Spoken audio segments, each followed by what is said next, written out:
Welcome back. It's been a really nice Monday so far. Clear blue skies all day, and that's what we're still seeing on our Sky 9 camera overlooking downtown Baton Rouge. We are warm though, into the upper 70s here at the Baton Rouge Metro, into the low 80s for many of us. New Orleans 82 as well as in Gonzales, but we're 75, mid 70s up in Macomb. So nice and sunny, and we're just going to keep those conditions through the rest of the evening. We'll get those clear skies, and so it'll cool really nicely into the 60s, and we'll keep it dry with the light wind out of the northeast. So the ground is still a bit wet from the decent rains that we received over the weekend, and with the clear conditions, we'll get rid of a lot of that daytime energy. So we could see patchy dense fog developing overnight tonight into early tomorrow morning. The fogcast is showing some impaired visibilities for tomorrow for the commute to work or school, so keep that in mind. You may want to give yourself extra time in the morning tomorrow. And the water vapor here, you can see that counterclockwise swirl just up towards the north near Tennessee. That's the system that brought the wet weather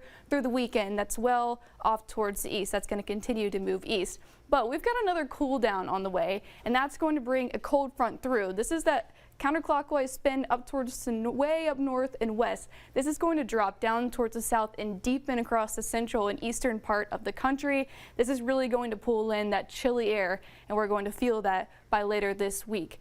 So we'll keep it quiet. This is tomorrow morning, and then we'll see increasing clouds through the afternoon and evening. So here's 5, 6 o'clock. You'll notice scattered showers and storms approaching from the west. They'll continue to make their way south and eastward. So you may get underneath a brief heavy rain, maybe an embedded storm in there, but it'll move pretty quickly overnight into early tomorrow morning. So we'll see clearing conditions behind that cold front. Also some windy conditions behind that for Wednesday.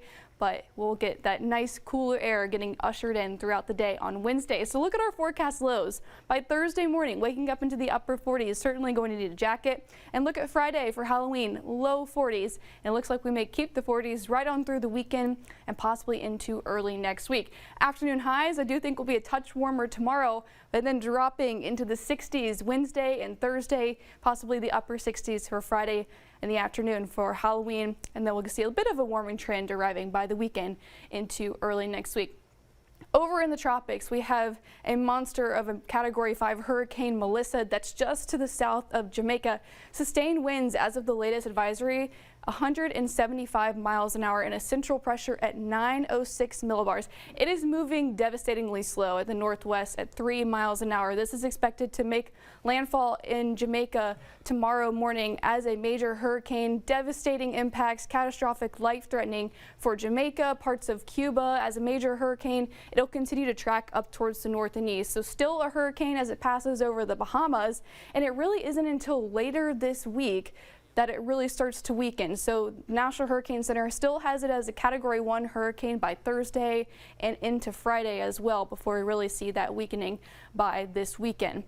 Back here at home, quiet today and through most of the day tomorrow. 50% scattered showers, maybe a few storms in there late Tuesday with the arrival of our next cold front. Look at the cool down by midweek into the 60s, really chilly mornings into the 40s just in time for Halloween. Trick-or-treating forecast looking good there. And don't forget, by the weekend, clocks fall back. Tisha?